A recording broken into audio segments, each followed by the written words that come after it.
नमस्ते, शुभ प्रभात। दैनिक जागरण के महत्वपूर्ण खबर में आप सभी का स्वागत है। आज हम बात करेंगे दैनिक जागरण की कुछ महत्वपूर्ण खबरों के बारे में। साथ ही एक यूपीएससी जो विगत वर्ष पूछा गया प्रश्न है उस पर भी चर्चा करेंगे। याद रखिएगा, दैनिक जागरण का राष्ट्रीय संस्करण है जिसमें आप लोग को वही खबरें मिलेंगी जो आपके परीक्षा के पॉइंट ऑफ व्यू से इंपॉर्टेंट होगी। आशा करती हूँ कि आप लोग को यह खबर अच्छी लगे। धन्यवाद। तो चलिए देखते हैं आज की क्या खास खबरें, उन्हें हम एक एक करके देख लेते हैं। और खबर की तरफ आगे बढ़ने से पहले हम प्रश्नों को देखेंगे, उसके बाद खबरों को एक एक करके देख लेंगे। तो आइए देखते हैं आज का प्रश्न क्या है। यह सिविल सेवा परीक्षा विगत वर्ष 2017 का प्रश्न है। प्रश्न है, भूमंडलीय जलवायु परिवर्तन संधि यानी ग्लोबल क्लाइमेट चेंज अलायंस के संदर्भ में निम्नलिखित कथनों में से कौन सा कथन सही है।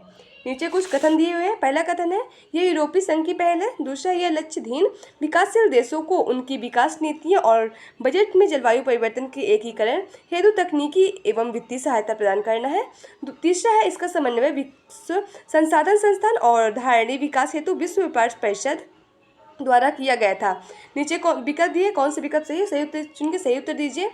पहला विकल्प है केवल 1 और 2, दूसरा है केवल 3, तीसरा है 2 और 3, चौथा 1, 2 और 3। तो आप लोग शिंडोद है कि आप लोग इसका आंसर कमेंट बॉक्स में जरूर बताएं। और इस क्वेश्चन का फुल एनालाइज हम वीडियो को लास्ट में जरूर करेंगे। अगर आप लोग को इसकी पूरी जानकारी चाहिए तो वीडियो को लास्ट तक जरूर देखें। तो चलिए देखते हैं ऐसी क्या खास खबरें, उन्हें हम एक एक करके देख लेते हैं।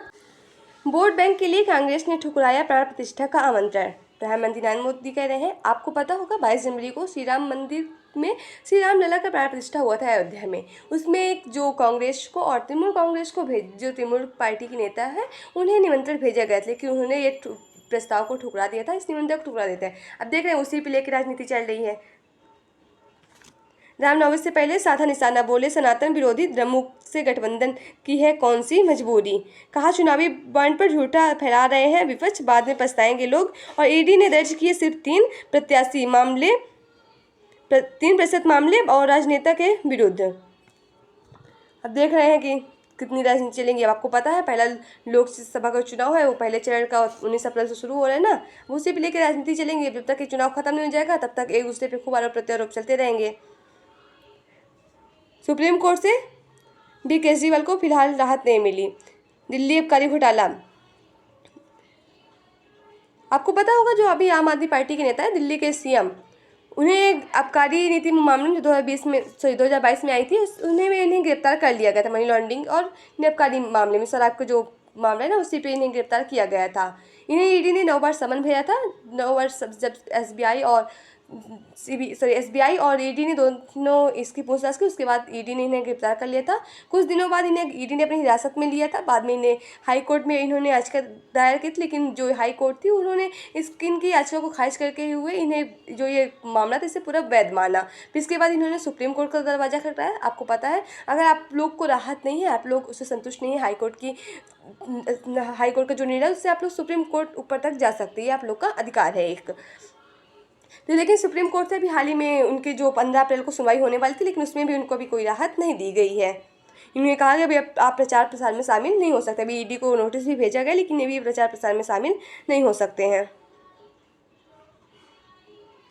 न्यायपालिका को कमजोर करने की कोशिश पर पूर्व जजों ने लिखा पत्र। सुप्रीम कोर्ट और हाई कोर्ट के 21 सेवानिवृत्त न्यायाधीशों ने सीजीआई से की शिकायत और कहा अनुचित दबावों से बचाए न्यायपालिका प्रणाली में जन विश्वास कम हो रहा है। पत्र में आरोप लगाया है कि कुछ गुट सोच समझे दबाव, गलत सूचना और सार्वजनिक अपमान के माध्यम से न्यायपालिका को कमजोर करने की कोशिश कर रहे हैं और ये आलोचक संकीर्ण राजनीतिक हितों और व्यक्तिगत लाभ से प्रेरित है और न्यायपालिका प्रणाली में जनता का विश्वास कम करने का प्रयास कर रहे हैं। न्यायपालिका को अनुचित दबाव से बचाने की आवश्यकता है। अब देखें वो पार्टी का इसमें अनुमान आया किसी जो भी पार्टी है तो उससे दबाव बना रहे हैं न्यायपालिका, लेकिन आपको पता है हमारे भारत में एक स्वतंत्र न्यायपालिका है जो किसी भी पार्टी के दबाव पर आके कोई फैसला नहीं कर सकती।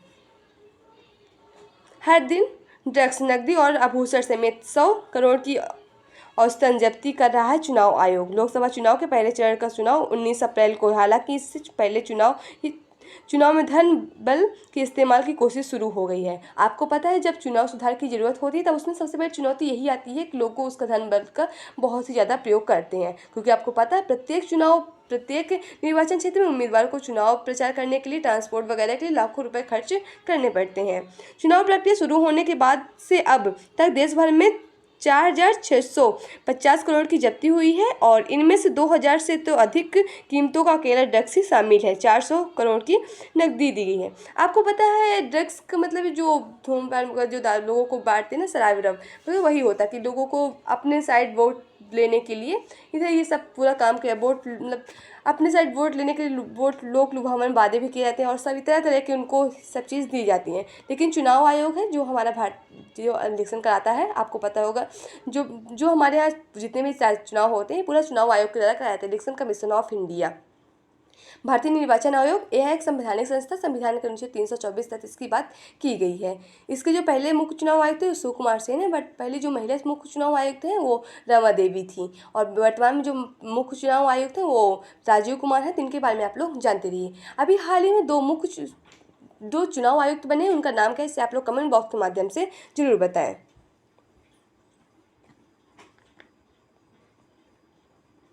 इस बार सामान्य से बेहतर रहेगा मानसून। उत्तर पश्चिम, पूर्व व पूर्वोत्तर के कुछ हिस्सों को छोड़कर ज़्यादातर क्षेत्रों में होगी अच्छी वर्षा।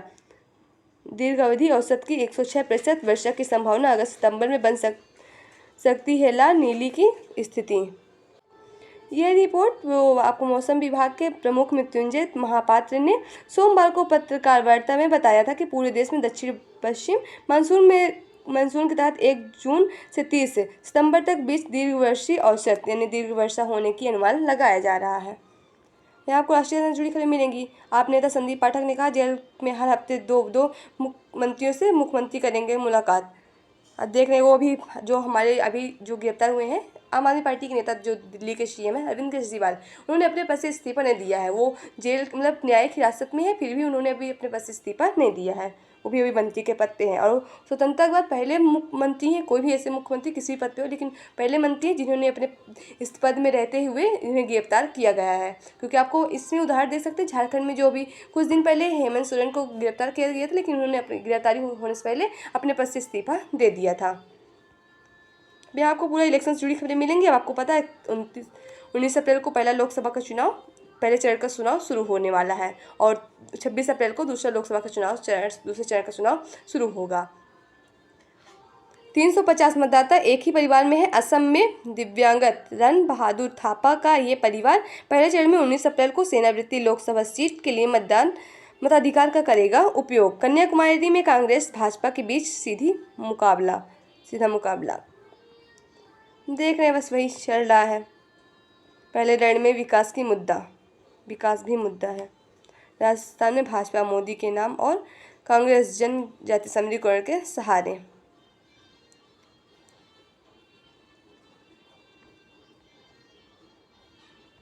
देख रहे हैं, बस वही सारी न्यूज़ चलेंगी। यही आप लोग का संपादकीय पात्र है। आप लोग के लिए प्रीलिम्स, मेंस, इंटरव्यू अन्य प्रतियोगी से जुड़ी खबरें मिलेंगी, तो इसे आप लोग जरूर पढ़िए। आज का जो आर्टिकल लिखा है आपको पता है, जो प्रधानमंत्री हमेशा नारा देते हैं कि अब की बार 400 के पार। चुनाव के बाद की तैयारी। प्रधानमंत्री मोदी लिए 400 पार का नारा महज चुनावी नारा नहीं बल्कि पूरे वादों को पूरा करने की एक ज़रूरत है। आपको पता है इसको कुछ लोगों इसे एक सत्ता में जो अभी कुछ लोग इसे एक मजबूत नेता का सत्ता में वापसी को लेकर इसे आत्मविश्वास साथ जोड़कर देख रहे हैं, तो वहीं कुछ लोग इसे विपक्ष खेमे का हौसला प्रस्त करने वाले जुल्मा बता रहे हैं। कुछ लोग विपक्ष के रौंद का प्रयास भी तानाशाही की ओर बढ़ते हुए कदम को बेसब्री में कह रहे हैं। अब देखते हैं इस बार का क्या परिणाम निकल के आता है लोकसभा के चुनाव का। आपको पता है इस बार 28वीं लोकसभा का चुनाव होने जा रहा है और लोकतंत्र का ये सबसे बड़ा महापर्व आप लोग को पता ही होगा कि मनाया जाता है जो चुनाव का होता है लोकसभा का। भ्रामक विज्ञापन के प्रति सजगता का मामला।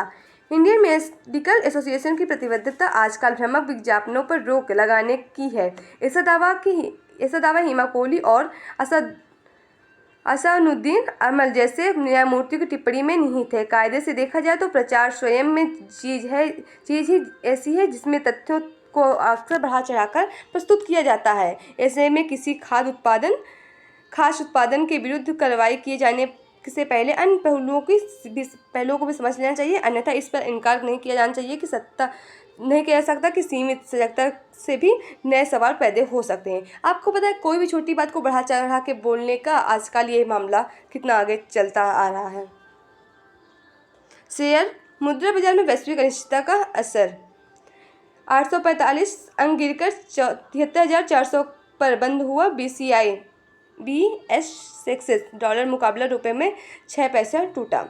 इसराइल पर ईरान के हमले के बाद निवेशक मुनाफा वसूली में जुटे और विशेषज्ञ बोले आने वाले दिनों में दिखेगा इस तनाव का प्रभाव। आपको पता है इसराइल और ईरान का संघर्ष फिर से शुरू हो गया। अब इसका क्या परिणाम निकल के आता है? अगर दोनों देश शांति से वार्ता करके शांति बनाते हैं तो तीसरे विश्व युद्ध की एक झलक नहीं देखने को मिलेगी। नहीं तो देखेंगे अगर इजराइल इसमें फिर से पलटवार करता है तो तीसरा विश्व युद्ध होने की भी संभावना कई देशों से इसमें जताई जा रही है।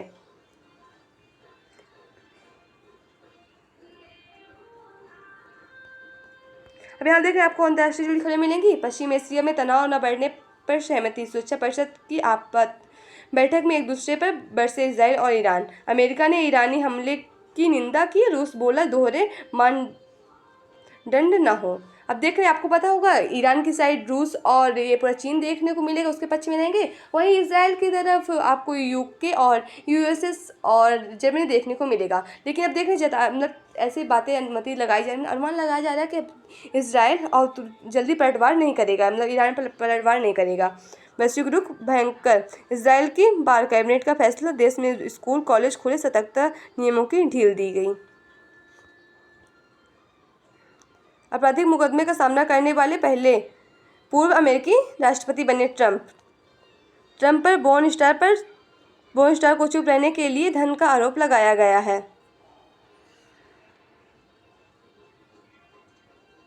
अब देख रहे हैं यहाँ आपको खेल जुड़ी खबरें मिलेंगे। इसमें आईपीएल चल रहा है और इसमें अभी आपको एक काफ़ी हिस्ट्री क्रिएट कर दी। आप कुछ ऐसे जोड़ सकते हैं। 11 सिर में भारी पड़े एक हेड। ट्रेविस ने आईपीएल में जड़ा चौथा शतक। सबसे तेज। हैदराबाद ने आरसीबी को 25 रन से हराया।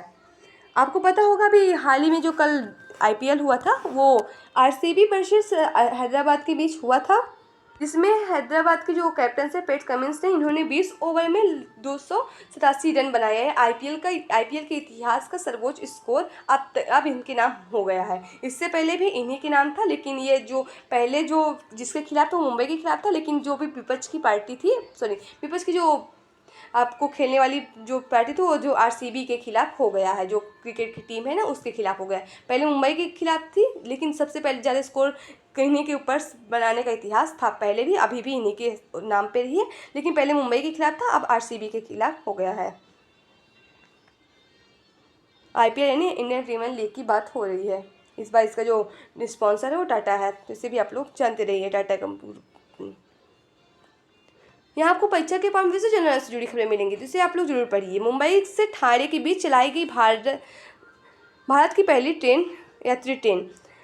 1853 में आज ही के दिन पहली बार बोरी बंदर यानी मुंबई और ठाणे के बीच चलाई गई थी ट्रेन। 34 किलोमीटर की यात्रा साहिब सुल्तान और सिंध नाम के 3 इंजनों के द्वारा पूरी की गई थी और ट्रेन में 400 यात्री सवार थे। इस यात्रा में 1 घंटा 15 मिनट का समय लगा था। देख आप लोग अगर इसे यहाँ से जो खबरें पढ़ेंगी, जो यहाँ 1-2 खबरें थी, वो आपको हिस्ट्री में कुछ न कुछ जानकारी आपको यहाँ से जरूर मिलती है, जिसे आप लोग जरूर पढ़िए। या आपके हिस्ट्री के कोई एक इतना इंपॉर्टेंट पॉइंट लिखा था जिससे आप लोग बहुत अच्छे से इसे रिलेट कर सकते हैं। इससे भी आप लोग अभी भी तुरंत सर्च करके पढ़ सकते हैं।